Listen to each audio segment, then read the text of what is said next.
ጤና ይስጥልን ተመልካቾች እንዴት አላችሁ? ላይክ ሰብስክራይብ ሼር ማድረጉን ቀጥሉ። እናንተ ቤተሰቦች ስለሆናችሁ ወዳጆች ስለሆናችሁ በእርግጥም ተደጋጋሚ የተመላለሳችሁ ስለምትመለከቱ ታማኝ መረጃም ስለምትፈልጉ እኔም ይሄን ማድረጉን እቀጥላለሁ። ቤተሰቦች ይስላችሁ በእርግጥ ቤተሰቦች ስለሆናችሁ የምታደርጉትም ያን ስለሚያሳይ እያንዳንዱ እንቅስቃሴም ከቤተሰብ የተቀዳ ስሜት እንደሆነ ስለሚያስታውቅና ተደጋጋሚ ኮሜንታችሁንም ስለማየው ሁሉንም ሀሳባችሁን መጋራት ስለምችል እጅጉን አመሰግናችኋለሁ። ቤተሰብ ስል እጅጉን በኩራት ስለሆነ አሁንም ላይክ ሰብስክራይብ ሼር ማድረጉን ቀጥሉ። እኔም ደግሞ ታማኝ ክሬዲብል የሆኑ እንዲሁም ማስተማማኝ ወቅቱን የጠበቁ ሰፊ ማብራሪያ የሚፈልጉትን ጉዳዮች ይዤ በተደጋጋሚ በመምጣት ጉዳዮችን ሰፋ አድርጌ ለመመልከት ሞክራለሁ። የትኛውንም ሀሳብ አስተያየት በኮሜንትም በኢንቦክስም ማስቀመጥ ትችላላችሁ። ለሱ ሁሉ ምላሽ አለ። አስተማማኝ መረጃ መስጠታችን ይቀጥላል። እንደተለመደው ቢኒያም ካሴ ነኝ። የእስራኤልና የኢራን ውጥረት ዛሬም መልኩን ለውጧል። እስራኤል ጥቃት ሲሰነዘርባት አይችልም ወይም ደግሞ ኢራን ላይ ጥቃት ስትሰነዝር ምላሽ ኢራን መስጠት እንደሌለባት እየተነገረ ይገኛል። የአሜሪካና የኢራን ድርድር ምን መልክ አለው ወይም ደግሞ ፖለቲካው እስከምን ሊራመድ ይችላል? ጠቅላይ ሚኒስትር ቤንያሚን ኔታንያሁ ኢራንን በእርግጥም ሊመቱ ነው ወይ የሚሉትን ሀሳቦች ሰፋ አድርጌ የማስመለክታችሁ ይሆናል። The US entered their fifth round of negotiations on Tehran's nuclear program. እንደ ወትሮው የእስራኤልና የኢራን ውጥረት መልኩን ለውጦ መካከለኛው ምስራቅን ሌላ ታሪክ ውስጥ ሊያስገባው እንደሚችል ሳይታለም የተፈታ የሚያደርጉ መረጃዎች መውጣታቸውን ቀጥለዋል። ለዚህ ደግሞ ጠቅላይ ሚኒስትር ቤንያሚን ኔታንያሁ ሙሉ ለሙሉ ለወታደራዊ እርምጃ ዝግጅት ላይ ናቸው ከመባሉን ባሻገር የኢራኑ አያቶላ አሊ ኻሜኒ ሁለንተናዊ መሪው ሁኔታዎችን በራሳቸው መንገድ እየዘየዱ አሊያም ወደ እስራኤል ጥቃት የመሰንዘር ውጥን አላቸው መባሉ ይህን ሁሉ የሚያስረግጥ ጉዳይ ሆነዋል። ሁኔታዎችን በተለያየ መንገድ መመዘን የሚያስገድዳት ዓለም ዛሬ ለራሷ የሆነ መፍትሄ ማምጣት እንዳለባት ቢነገርም የቴልአቪቭና የቴህራን ውጥረት ግን መልኩን በግልጽ የመቀየር አጋጣሚ የታሪክ እጥፋት ላይ እንደሆነ እየተነገረ ነው። እስራኤል ጥቃት ብትሰነዝርም ኢራን ምንም አይነት ምላሽ እንዳትሰጥ ከዚህ ቀደም ከምዕራቡ ዓለም ማስጠንቀቂያ ሲደርሳት ነበር። ይህ ማለት ኢራን በእስራኤል ጥቃት ሲደርስባት ምንም አይነት ምላሽ መስጠት የለባትም፣ ህጋዊ መብት የላትም የሚል አንደምታ ቢኖረውም ቴህራን ግን ምላሽ በመስጠት አሉታዊ ጉዳዮችን ባሉታዊ መንገድ ምላሽ ለመስጠት ሞክራለች። በሰዓቱ የሆነው ያ ነው። አሁንም ከዚህ የዘለለ ጉዳይ ላይሆን እንደሚችል ቢነገርም አሁን ባለው ሁኔታ ግን ለጠቅላይ ሚኒስትር ቤንያሚን ኔታንያሁ ሀገራት ጀርባ የመስጠት አካሄድ ላይ በመሆናቸው ሁኔታው በቀላሉ ላይታይ ይችላል እየተባለ ይገኛል።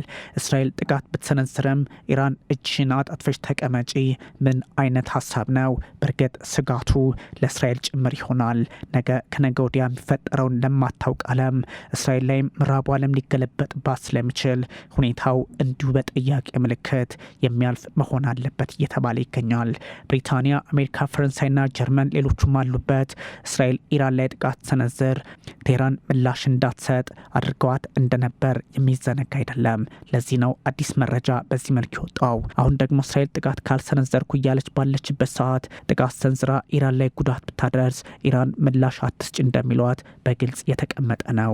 እስራኤል ከመታች በኋላ ምላሽ ለምን መስጠት አትችም ተባለች? በእርግጥ እስራኤል ከሌሎች የዓለም ሀገራት ጋር በተለይም ከምዕራቡ ጋር ያላትን ግንኙነት ግምት ውስጥ ማስገባት ምላሹን በግልጽ የሚያሰጥ ያደርገዋል። በተለይም በመጀመሪያው በሚያዝያው ጥቃቱ ማለትም የዛሬ አመቱ 300 የሚሆኑ ሰው አልባ አውሮፕላኖች ድሮኖች ማለት ነው እንዲሁም የተለያዩ ባሊስቲክ ሚሳይሎች እስራኤል ላይ ተወንጭፈው ነበር። 300ዎቹ ደግሞ በ9 ሀገራት እነ ዮርዳኖስ፣ አረብ ኤሚሬቶች፣ ካታርን ጨምሮ የምዕራቡ ዓለም እነ ብሪታንያ፣ ፈረንሳይና አሜሪካ እስራኤልን ተከላክለው አድነዋታል። በሁለተኛው ጥቃት በጥቅምቱ ደግሞ 200 ሚሳይሎች እንዲሁ በእስራኤል ላይ ዘንቦባታል። እስራኤል እነዚህን አክሽፋለች። የተወሰነ ጉዳት ደርሶባት ነበር። ያኔም ታዲያ በሁለቱም ጥቃቶች ቀድሞ እስራኤል ጥቃት ሰንዝና ነበር። ከዛ ጥቃቱን ተከትሎ ኢራን ምላሽ እንዳትሰጥ ማስጠንቀቂያ ሰጥቷት ነበር ምዕራቡ ዓለም ብሪታንያ፣ አሜሪካ፣ ፈረንሳይና ጀርመንን የመሳሰሉ ሀገራት። ኢራን ግን በወቅቱ ምላሽ ሰጥታለች። ለዚህም ነው ቀላል አይደለም ወይንም ደግሞ ፖለቲካዊ ትርጓሜው የዋዛ አይደለም እየተባለ የሚገኘው። በዚህ ሁኔታ ደግሞ ነገሮችን መልካቸው እንዲለውጡ ማድረግ የመካከለኛው ምስራቅን ፖለቲካ ውጥረት ሌላ መልክ ለማስ ማሰጠት ካልሆነ በስተቀር ኒውክሌር የታጠቀችው ሀገር እስራኤል ጥቃቷ አይበረታም ማለት እንዳልሆነ ግምት ውስጥ ሊገባ ይችላል። በናታንዝና ሆርዶፋ በተባሉ አካባቢዎች እስራኤል ተደጋጋሚ ጥቃት የመሰንዘር ዓላማ አላት። በ21,000 ስኩዌር ኪሎ ሜትር ስፋት ላይ የተለያዩ ወታደራዊ ጥያቄዎችን ወይንም ደግሞ ልምምዶችን እያደረገች ነው። ይህ ደግሞ የማይቀር ጥቃት በቴህራን ላይ ተላቪቭ እንደምትፈጽም ይጠቁማል እየተባለ ይገኛል። እንዲህ አይነቱ ሁኔታ ባለበት አጋጣሚ ራስን መከላከል መብቴ ነው ለምትለው ኢራን የእስራኤል ጥቃት ቀላል ትርጉም ላይኖረው ይችላል። በተለይም አያቶላ አሊ ሀምኔ ትሩ ፕሮሚስ 1 ትሩ ፕሮሚስ 2 በሚል የእውነት ቃል 1-2 በሚል ጥቃት እስራኤል ላይ አሰንዝረዋልና ትሩ ፕሮሚስ 3 በሚል ደግሞ ጥቃት እንዳያሰነዝሩ ስጋቱ የተጋረጠባቸው እስራኤላውያን ብቻ አይደሉም። ሙሉ ዓለም የኢራን ባህሪ በመረዳት ከዚህ አንጻርም ሁኔታው ሊቃኝ እንደሚችል ስጋታቸውን እያስቀመጡ ይገኛል። ጉዳዩ ከዚህ አለፍ ያለ ነው። ማንም አያዘንም ይላሉ ኢራን። እኛ ለምናደርገው ሁሉ የማንንም ሀሳብ ድርድር ወይንም ደግሞ ምክር አንፈልግም። ሉዓላዊ ሀገር ስለሆንን የፈለግነውን ነገር ከማንም አረንጓዴ ምልክት ሳናገኝ የማድረግ መብት አለን፣ ምክንያቱም ሉዓላዊ ሀገር ስለሆንን የሚል መከራከሪያ ያነሳሉ። ታዲያ በእንዲህ አይነት ሁኔታ ውጥረቱ መልኩን ቀይሮ ሌላ አይነት አጋጣሚን በመካከለኛው ምስራቅ ከፈጠረ እስራኤል በራሷ ለምትፈጥረው ጫና መካከለኛው ምስራቅ ብቻ አይደለም ዓለም ሙሉ ትታመሳለች ወደሚል ፖለቲካዊ ግንዛቤ የሚወስድ ሆኗል። ወታደራዊ እርምጃዋ እስራኤል አደገኛ ሊሆን እንደሚችል ይገምታል። ከዚህ ቀደም በተለያዩ ቦታዎች ላይ ጥቃት ሲሰነዘር የነበረው አይነት ጥቃት ላይሆን ይችላል፣ ከበድ ያለ ጥቃት ነው እየተባለም ነው። ኢራን እንዲህ አይነቱን ነገር ቆማ እንደማትመለከተው በተደጋጋሚ ሀሳቧን ግልጽ እያደረገች ይገኛል። ሁለቱም ራስን የመከላከል መብት በሚል በራሳቸው መንገድ ራሳቸውን ለመከላከል አሊያም ህጋዊ መብታቸውን ለማስቀጠል በጥራት ላይ ናቸው። 3 ዙር የጥቃት ማዕበል ከዚህ ቀደም እስራኤል በአንድ ጊዜ አዳሯን ጥቅምት ላይ ማድረጓ ይታወሳል። የጀት ማዕበል በኢራን ሰማይ ላይ አንዣበዋል። በእርግጥ እስራኤል ራቅ ብላ ከኢራቅ ሆና ጥቃቷን እንደሰነዘረች በርካቶች የሚያስታውሱት ነው። ይህ ደግሞ የዛሬውን ጥቃት አስቸጋሪ ሊያደርገው እንደሚችል አሊያም የታመነው ወይም ደግሞ የታሰበው አሊያም ውጥኑ ጥቃት ደግሞ መልኩን ለውጦ አደገኛ ሊሆን እንደሚችል ይነገራል። እስራኤል ባንከር ቦምብስ የሚባሉትን እስከ 30 ሜትር ጥልቅ ወደ መሬት ገብተው ጥቃት የሚሰነዝሩትን ቦምቦች ከአሜሪካ ተውሳ ልትጠቀም እንደምችል እየተነገረ ነው። በእርግጥ እስራኤል በወታደራዊ ሳይንሱ ከፍ ያለ ቴክኖሎጂ ላይ ስላለች የትኛውንም አይነት ጥቃት ሰነዝር ትችላለች እየተባለ ይገኛል።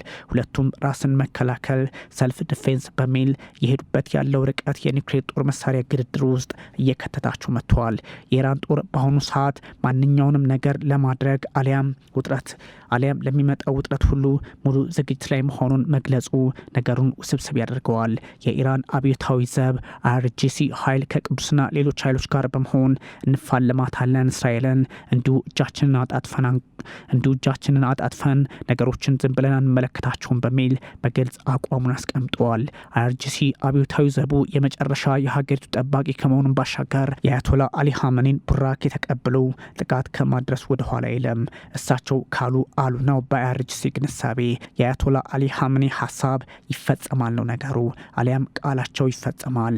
1000 ኪሎ ሜትር አጭር ርቀት አላቸው።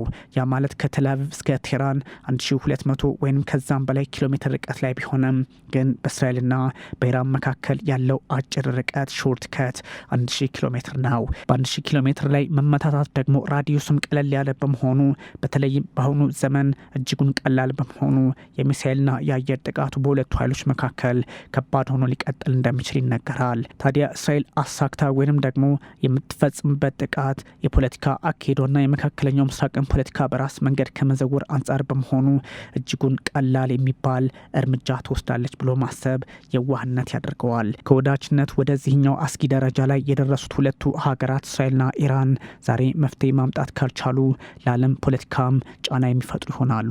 IRGC አውዳሚ አጸፋ ለመስጠት እየተዘጋጁ ነው ይላል። በእርግጥ IRGC ይህን ቢልም IDF የእስራኤል ኃይሎች እጅጉን አስቸጋሪ በሆነ መንገድ መካከለኛው ምስራቅን እያተራመሱ እንደሚሄዱ በግልጽ ሀሳባቸውን እያስቀመጡ ይገኛል። ከዚህ ቀደም እንዳደረጉት ነው። ኢራንን ሲመቱ በተመሳሳይ በየመንም በሶሪያም በተለያዩ አካባቢዎች እየደበደቡ እንደተመለሱት አይነት የማድረግ ፖለቲካዊ አካሄድና ወታደራዊ አቅሙ ስላላቸው ይህን ሊያደርጉ ይችላሉ ተብሎም ይታሰባል። IRGC የኢራን ጦር ሙሉ ዝግጅቱን አውጇል። ያ ማለት ከነኩን የፈለግነውን አይነት ወይንም በመጡበት መንገድ አጸፋዊ ምላሽ እንሰጣለን የሚል ሀሳቡን ሰጥቷል። የእስራኤል ጦር ዝግጅቱ በተለያየ መንገድ ማልቲ ፍሮንት ዋር ይሉታል። ማልቲ ፍሮንት ዋር ላይ እንደሆነ ይነገራል። ያ ማለት በየትኛውም አቅጣጫ የመጣውን ጥቃት ሁሉ ምላሽ ለመስጠት ዝግጁ ነው ወይንም ጦርነት ለመክፈት ተዘጋጅቷል የሚል ፖለቲካዊ ግንዛቤ ያለው የትኛውም ስጋት በትክክለኛ ምላሽ ይሰጠዋል የሚል ሀሳብ ያላት ኢራን የእስራኤልን ፖለቲከኞች ከፖለቲካ ባሻገር በወታደራዊ አቅም የመገዳደር ፍላጎቱ እንዳላት በግልጽ የሚያሳይ ሆኗል። የኢራን የኒውክሌር ጉዳይም ከዚሁ አብሮ የሚታይ ሆኗል። ኢራን ድርድሮችን ከአሜሪካ ጋር ብታደርገም እስካሁን ባለው ሁኔታ ግን ይህ ነው የሚባል አንዳች ተጨባጭ ነገር አልተገኘም። አሜሪካም እርስ በርስም ሆነ በሌላ አጋጣሚ ከኢራን ፖለቲከኞች ጋር ያለችበት አካሄዱ ስብስብ በመሆኑ በቀላሉ ሁኔታዎች ተመንዝረው አይታዩም። በተለይም አያቶላ አሊ ሀመኒ ማን ፈቃጅ አደረጋችሁ፣ እኛ የራሳችንን ጉዳይ በራሳችን እንወስናለን የሚል አቋም አላቸውና በቀላሉ ሁኔታው አይፈታም። እናንተ እነማን ናችሁ? የአያቶላ አሊ ሀመኒ የፖለቲካና ወታደራዊ ግንዛቤ ውጤት ነው። ምክንያቱም አሁን ዩራኒየም ማበልጸጓን ዜሮ ማድረግ እንዳለባት ኢራን በተደጋጋሚ በማስጠንቀቂያ መልክ ከአሜሪካ ፖለቲከኞች እየደረሳት በመሆኑ እንዲህ አይነቱ ነገር ደግሞ መልኩን የሚለውጥበት እድል ሰፊ ከመሆኑም ባሻገር ሁኔታውን በተለያየ አቅጣጫ ማየትም ሆነ ለፖለቲካዊ አንደምታ መፍትሄ መስጠት የሚያስችል አጋጣሚን ካልተፈጠረ ነገሮች አሳሳቢ ሆነው መልካቸውን ለውጠው ሌላ አይነት እርምጃ ውስጥ ሊገቡ ይችላሉ ተብሎ ይታሰባል። 1979 ላይ የነበረው ውጥረት መልኩን ለውጦ ያ ማለት የኢራን አብዮት ኢራን ሪቮሉሽን ነገሮች ተለውጠዋል፣ ጉዳዮች ተለውጠዋል። ያ ማለት ኢራን ከተለያዩ ሀገራት ጋር በተለይም ከምዕራቡ ጋር መስማማት አቅቷት ቆይቷል። በእርግጥ ስለተገፋች ነው። የመጀመሪያው አያቶላ ሩሃላ ሆምኒ ከመጡ በኋላ ሁኔታው ተለወጠ። የአሁኑ አያቶላ ማለትም አያቶላ አሊ ሀመኒ እንዲሁ ሁኔታውን አባባሱት። ታዲያ ምን አይነት መፍትሄ ይምጣ? ከኢራንና ከእስራኤል ማን ተመርጣላችሁ? ፖለቲካ ዓለም ንትርክ ውስጥ ገባች። የእስራኤል ጦር አቅሙ በግልጽ የሚታወቅ በመሆኑ እጅጉን ውስብስብ ፖለቲካዊ አጋጣሚ ሊፈጠር እንደሚችል በግልጽ ለማስቀመጥ በርካቶች አይቸገሩም። የእስራኤል ጦር አቅም በመካከለኛው ምስራቅ ቁጥር 1 ከኤፍ-16 ከኤፍ-35 ለዛውም ስቲልዝ ወይንም ደግሞ ከራዳር ውጭ የሚሆኑ ጭምር እንዳሏት ይነገራል። በአንጻሩ ደግሞ የኢራን ትንሽ ቆየት ያሉ አሜሪካ ሰራሽ የ1960ዎቹ አይነት በመሆናቸው ከአየር ኃይል አንጻር እምብዛም አይወዳደሩም ይባላል። ከዛም በላይ ደግሞ እስራኤል በግልጽ ኒውክሌር የታጠቀች ሀገር እሷ ባትናገርም እስከ 90 የሚሆኑ የኒውክሌር ጫፎችን በመያዟ አስቸጋሪ ሁኔታ ሊቀጥል እንደሚችል በግልጽ ልዩነቱን መረዳት ያስችላል። ያም ሆኖ ግን እጅ ይሰጣሉ ተብሎ አይታሰብም። እንደዛ ማሰብም ፖለቲካዊና ወታደራዊ የዋህነት ያደርገዋል። ከኢራን እስከ ኢራቅ፣ ከሱዳን እስከ ዩጋንዳ አየር ኃይሏ እጅግ አስቸጋሪና ውስብስብ ወታደራዊ እርምጃዎችን ሚሊታሪ ኦፕሬሽን ሰርቶ የወጣ በመሆኑ በታሪክም እስራኤል አደገኛ እርምጃ በመካከለኛው ምስራቅ በተለይም በኢራን ላይ ልትወስድ እንደምትችል ይነገራል። ታዲያ ይህ ሁሉ ውጥረትና አስቸጋሪ ሁኔታዎች ባሉበት ዓለማችን በራሷ መንገድ መፍትሄ ማምጣት ካልቻለች ሌላኛው አይነት ጦርነት በመካከለኛው ምስራቅ መልኩን ለውጦ በኢራንና በእስራኤል ይቀጥላል ወደሚል ድምዳሜ የሚወስድም ሆኗል።